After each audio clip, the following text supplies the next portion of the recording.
¿Qué has tardado tanto? ¿Y esos platos? Nos vamos 3 días y esperas hasta el último momento para lavar. ¿Todo bien por aquí? ¿Todo bien?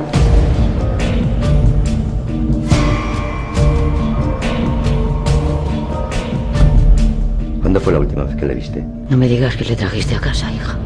Un asesino. Muy bien, hijo. ¿Has pedido un deseo?